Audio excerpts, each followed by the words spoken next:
Welcome all of you. Thank you for coming to our inaugural IdeaBounce competition for the Bioentrepreneurship Board. We want to thank Scandalaris Center for sponsoring this event. And if you guys don't know much about Scandalaris Center, we've had several events about them already. But they're basically responsible for overseeing entrepreneurship initiatives at the university. And they do this through a variety of series that they do. So one is the OLM Cup Business Plan Competition. One is the Hatchery Idea Development Course, and one of them is the IdeaBounce. So they hold these IdeaBounces pretty regularly on the other campus, about every 1 to 2 months. This year they have different focus for each one. This is, however, the first one held on the medical campus, and of course it's the first one for the Bioentrepreneurship course.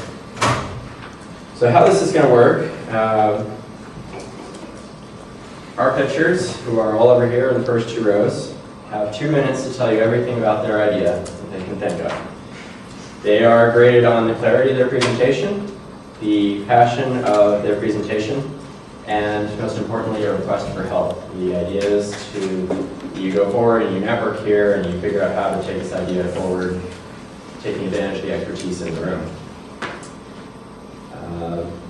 We have 4 judges today who are going to be helping grade your presentations. One is John McAllister from the Center for Emerging Technologies. He's actually the director of the Bioentrepreneur Development Program. I'll talk to you guys more about that down the road. Nicole Mercier is from the Office of Technology Management at WashU. Pete Peters is the executive director of Innovate BMS. And Harley Sorkin is principal at Venture Management, LLC. We have 13 excellent bouncers today. They represent a variety of backgrounds, so WashU undergraduates, business, medical, and PhD students, postdoctoral fellows, and staff members. We also have several representatives from the community. If you guys are ready. Well, one other thing I should tell you too. Matt up here, Matt, you want to raise your hand? He is our vice president. He is going to hold up these 30-second and 10-second warnings. He also has a timer. If you go over the 2 minutes and the stop sign doesn't impress upon you that you need to get off, I will be pulling you physically off the stage. So, if you're ready, let's bounce. Hi, my name is Andrew Breimer. I'm a senior here at WashU. I'm majoring in mechanical engineering. My co-founder is Abby Killen. We wanted to tell you a little bit about what we've been working on this past year. Chronic respiratory diseases are a huge issue facing the world today. Major issue for healthcare costs as well. In the US alone, there are over 30 million people with asthma and 500,000 new cases each year. Another thing that we've really been focusing on is trying to figure out why this issue is somehow becoming worse, even as medicine has improved. We found that medical devices called spirometers are the most effective way to manage asthma, but due to 2 issues, high cost and difficulty of use, they've been relegated to hospitals and pulmonologists. So we spent the past year developing a spirometer that conquers both of these historical barriers with an elegant and innovative solution. Our spirometer was designed for mobility, allowing for quantitative monitoring of patients. Patient empowerment is the goal, and through this really leads to early detection of exacerbations. We have avoidance of potential triggers and evaluation of new treatment regimens by putting this powerful tool in the hands of patients, which is really going to allow for a dramatic shift in asthma management and control. Commercial spirometers today range anywhere from several hundred to several $1,000s, but our spirometer is able to maintain comparable accuracy with production costs of under $10. This is really, we think, a revolution in how asthma is going to be managed in the future. So we've already seen some great traction. We've won 2 engineering competitions that are national competitions and have $15,000 in prizes from those. We've also talked with pulmonologists and healthcare professionals across the country. And after speaking with them, they actually seemed even more excited than we were about our idea, offering to pilot the product and including clinical trials. So right now, we're patent pending, continuing product development, and we're looking for advisors and investors as we move forward. Thank you.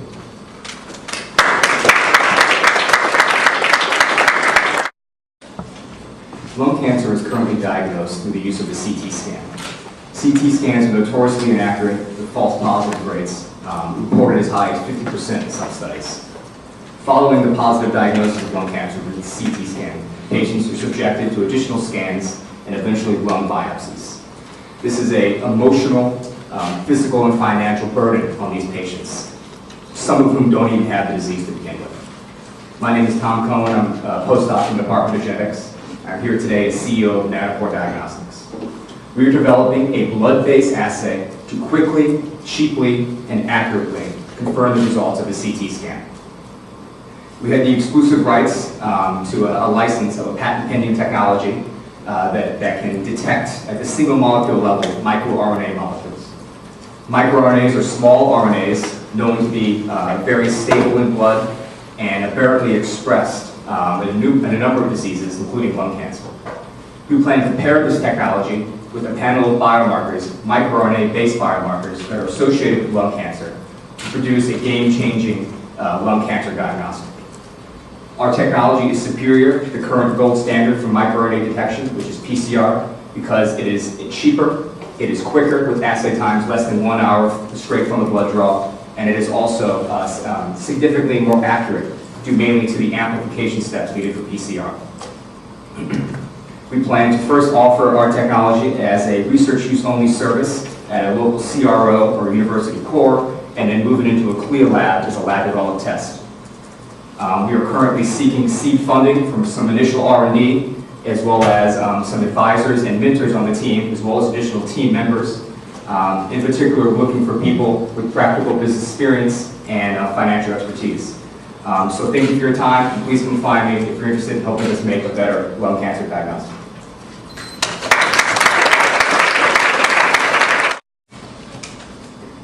This is the last prescription that I filled. I have no idea what it cost. I got it because my doctor said I needed it. Now, of course, I'm happy to follow my doctor's medical advice, but what frustrates me about this situation is that at no point in our conversation did the topic of costs or the subject of value even come up.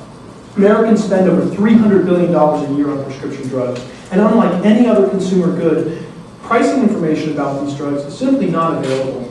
We're a team of medical students and hackers who think this is a major problem, and we'd like to help solve it by developing a web and mobile application where users can enter their drug or diagnosis and be offered a set of treatment alternatives in corresponding pricing information. So what makes us special? Well, 3 things. First, mobility matters. We're designing this app so that patients can bring it directly into their doctor's office and initiate conversations with their healthcare providers centered on the question of value. Secondly, our app is personalizable. Users will be able to enter insurance information and be told exactly what their medications will cost them out of pocket. Lastly, and most importantly, our app is smart. There are half a dozen or so sites right now where you can enter Lipitor and be given a list of generic torvastatins. That's great, that's a start, but we want to go further. Our app is going to offer not just identical, but comparable drugs and treatments that can be used on on the same conditions, so that patients will have options they've just never had before. So we've already started building this. What we're looking for tonight are to start making some connections to local health IT experts who can answer some questions that we have, and also with doctors who are interested and tech savvy who can put us into contact with patients where we can begin alpha testing our app within a month or 2. We believe that promoting healthcare transparency is an enormous emerging market, and tonight we invite you to join us in entering it. Thank you. Hi, my name is Elizabeth Dorino, and I'm an MSTP student here at WashU. Today, I'd really like to tell you about an idea I had while I was interviewing patients in the hospital, writing handwritten notes, and also coming across handwritten notes quite frequently in patients' charts. And what I'd actually like to do is replace these handwritten notes using a program that would allow you to directly type your note onto a portable tablet. I think doing so would, first of all, allow you to reduce the time it would take normally to transcribe a handwritten note. And I think second of all, it would reduce the errors that can be involved in trying to read a handwritten note. I think furthermore, it would give remote access for all people who are involved in a patient's care. I'd like to call this program AccuNote, and since handwriting and voice-to-text recognition software really is not going to be ideal for this type of application, I'd actually like to utilize a half-QWERTY keyboard, such that the doctor or the student could take notes on their tablet using one hand while directly interacting with the patient if they so desired. Such one-handed keyboards have already been shown to have a minimal learning curve, and therefore I believe that AccuNote would be quickly and easily adoptable in a hospital setting. I'd also like to incorporate the use of customizable forms and then integrate these digital notes in the context of the entire patient's electronic medical records. This would allow anyone who is involved in a patient's care to immediately have access to those digital notes and have access to them alongside the patient's other information. Since coming up with this idea, I've thought about where we need to go from here, and the first thing that I really need help with is software programming. I have little to no experience with coding, so that's one thing I really would like to get in touch with, someone who can do that. The second thing I'd be interested in having is other input from medical personnel to really optimize the functionality. And lastly, it would be great to have funding to really develop this idea to create it. Sorry. Create it. Hello and good evening. I'm Dean Botany. I'm a graduate of medicine and master of public health. I'm a postdoc here. Let me start from myocardial infarction. Myocardial infarction is one of the most common causes of acute hospital admission in the United States.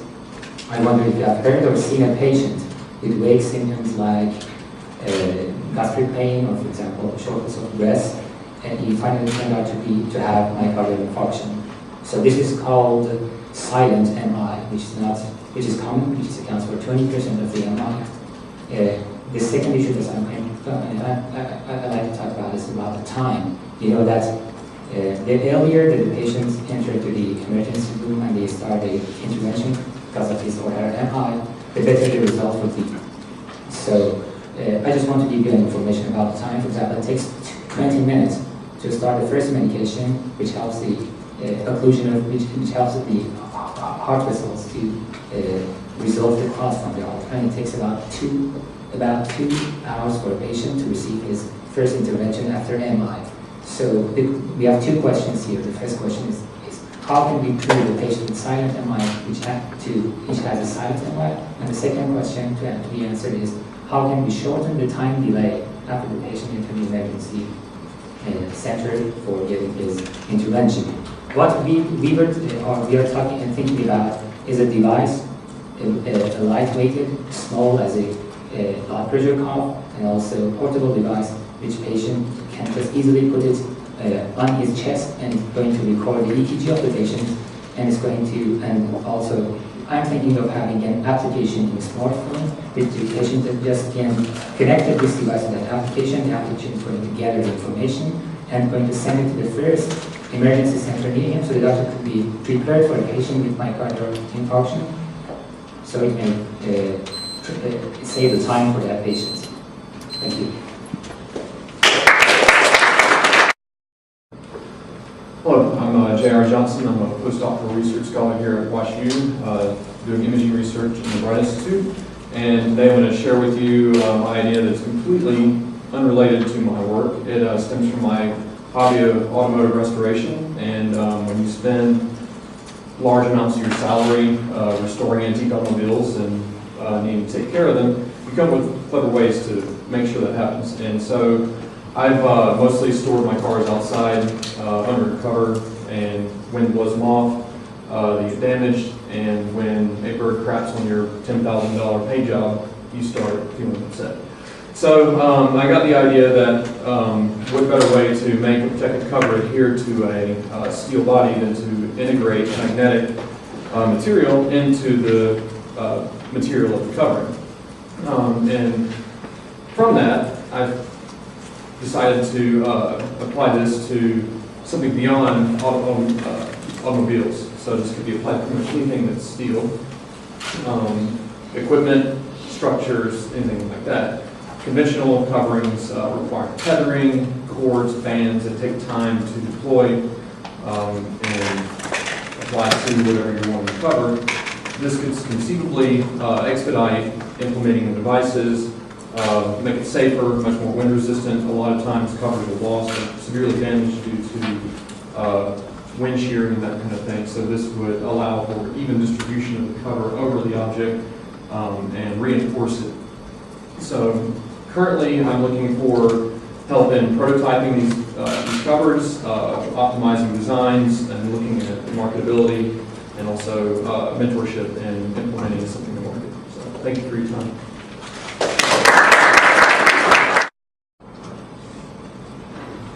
Hi, I'm Asa, second year MBA student of WashU. Let me ask a question, two questions. How many people got married already, like me? Okay, second question. How many people did not get married yet? Okay, you are my potential customers. Thank you very much.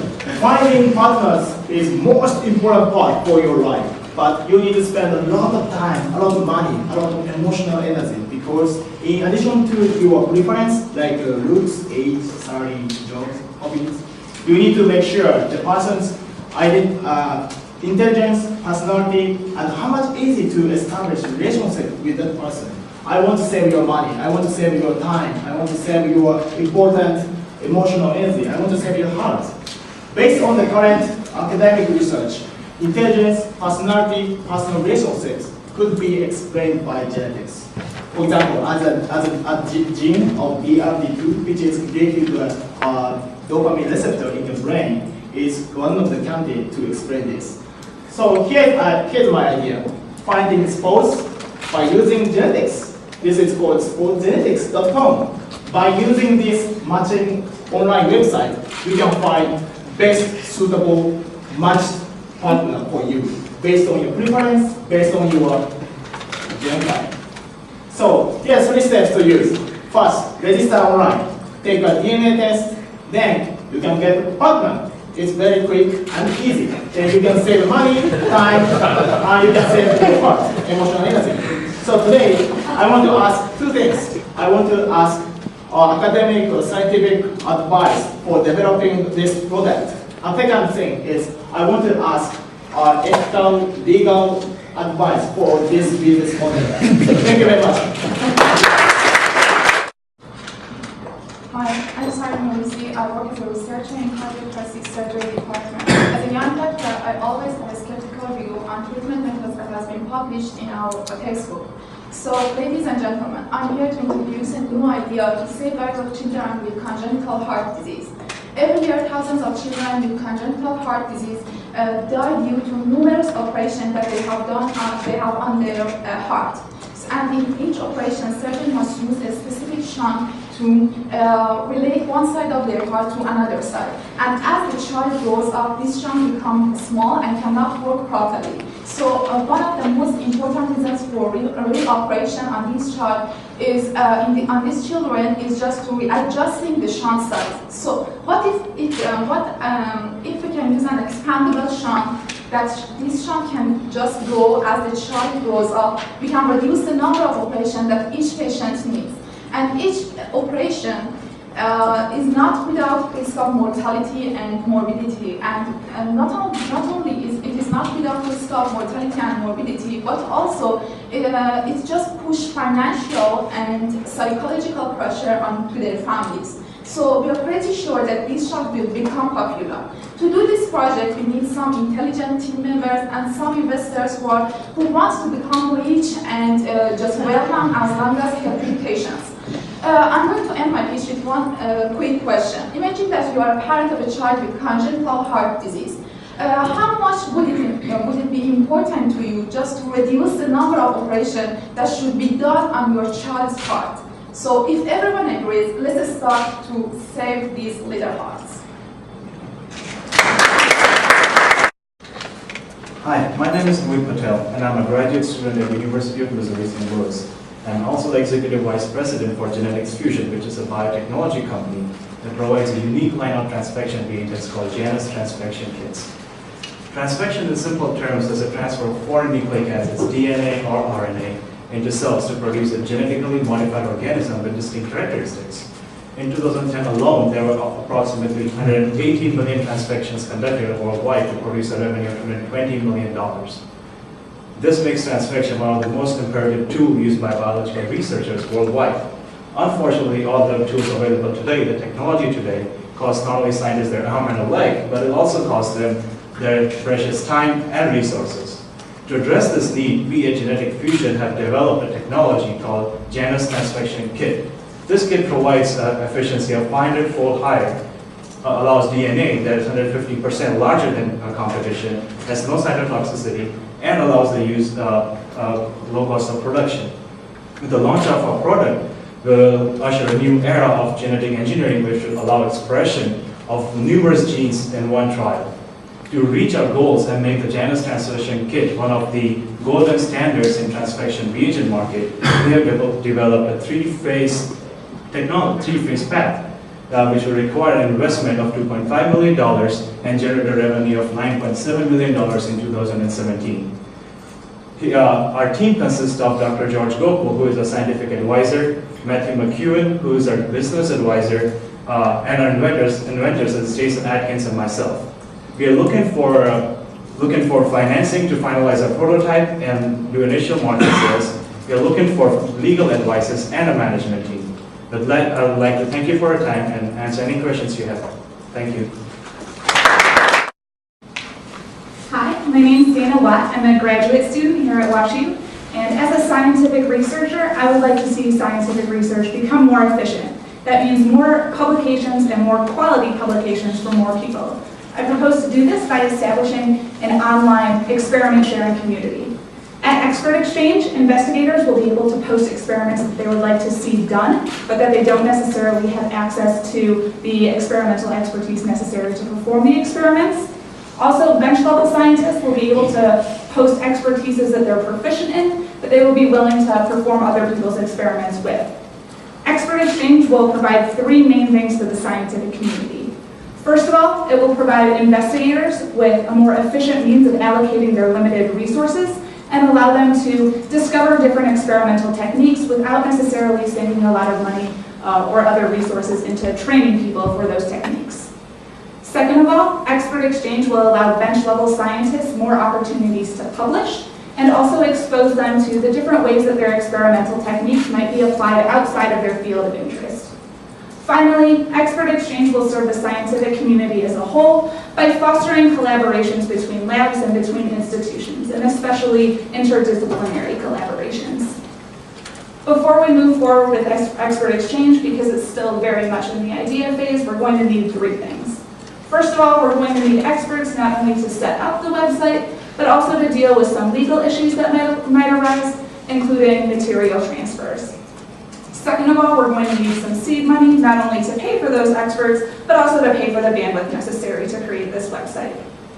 Finally, we're going to need some advisors. I've never run a business. As I said, I'm a research scientist, but I really do think that with the correct advice and with the correct launching platform, that Expert Exchange can fundamentally change the way that we allocate resources and make scientific research more efficient. Thank you for your time. Okay, first I would like to thank the Scandalera Center for encouraging me to participate tonight, and also the BEC for hosting this inaugural IdeaBounce. So my name is Kevin Whittington. I am the managing partner and scientific director of Portfolio Partners. We are a startup technology transfer firm. Our aim is to launch and grow startup companies based on university intellectual property, and I will present Portfolio University at the Center for Emerging Technologies. Now, there is an observation that over the last 2 decades, 80% of new jobs have come from the top 15% of startup companies. And there's another observation. Most startup companies fail. In fact, it's actually really stark. So the problem is that they fell, and so the solution is there a systematic way that we can de-risk startup companies to lead to more success, right? And so this is actually a question that really involves economic development, and specifically in the St. Louis metropolitan area. And I am very passionate and committed to that. So, Portfolio University looks to be a network of deep domain experts creating capital efficient and scalable startup companies. And so the way we aim to do that is by studying the current best practices of entrepreneurship and inspiring entrepreneurship and then catalyzing innovation. We see innovation as a social and a economic, a technological issue. And so ultimately we want to get to startup company formation out of Portfolio University. We need voluntary help with administering that program. Thank you. Hi, my name is Solon Aymar, and I work at the Department of Pharmacogenomics at Washington University. I'm going to be talking today about a $1 billion industry in America, and that is the fight against baldness. So about 40 million people in the USA are afflicted by this disease, and they spend about $800 million in hair graft surgery. So they go through multiple treatments where they go into a surgeon and then they get hair transplanted from the back of the head into the areas that they're losing hair. So this is a major problem for them because they have to have multiple treatments and it's a major expense. They have to pay the plastic surgeon numerous times, and it takes it's a long process as well. The problem with this is that the expense and the time. So what I propose is to develop in vitro hair growth. So basically you take stem cells and you stimulate them to turn into hair follicles that actually produce hair. The problem with that is there are a number of companies that have already tried this and they failed. What they've been doing is they've had hair follicle growth, they cultured it quite well, it's been growing, but it doesn't produce hair. So that's a major problem. Recently there have been some developments where people have found that using vitamin D in the last stages of follicular cell culture has gotten like one hair to give one hair follicle to produce some hair. So that's pretty good actually. It's a new finding, and I propose to apply this finding to mass produce hair on a large scale. This would improve hair graft surgery by making it more efficient, and it would give a better result overall. And it would also extend into another industry in the hair restoration field, which is making wigs or toupees for men, which is also like $250 million that are being spent. So if you want to make a lot of money, then this is, I think, a great idea to invest in. So the help that I need is, to network with some plastic surgeons and also with, the people who are working on this in Harvard University. So thank you. I'm Steve Richter. I'm the co-founder of Integrated Virtual Solutions, which means, what does that mean? My background is I'm a maxillofacial surgeon who taught in Boston for years to surgeons, and the old expression, see one, do one, teach one, is now outdated. This is the future of every educational and credentialing and training for anything. As of this weekend, it even works. IVS is a C corporation here registered in the state of Missouri. We have offices here in the Center for Emerging Technologies and also opening up in the CIC in Cambridge, Massachusetts. We are a simulation company, not a medical device. This is an educational tool. Our trademark is this 3D haptic interactive simulator. And exactly, we now have the technology that can connect with an image that comes off a 3D screen. Whether it's a movie, or whether it's surgery, or whether it's anything to learn. You're now connected with a haptic or feel for different feedbacks. Different than PS3 or Wii, where you just get a vibration. Here you get the feedback that simulates what's on your screen. So our first product is due to come out, John, for the freshman class of any university that teaches gross anatomy dissection. We have a dissection on 3D, and it's an app for any Droid or iPad tablet. You connect that to a 3D 32-inch monitor, and Thank you.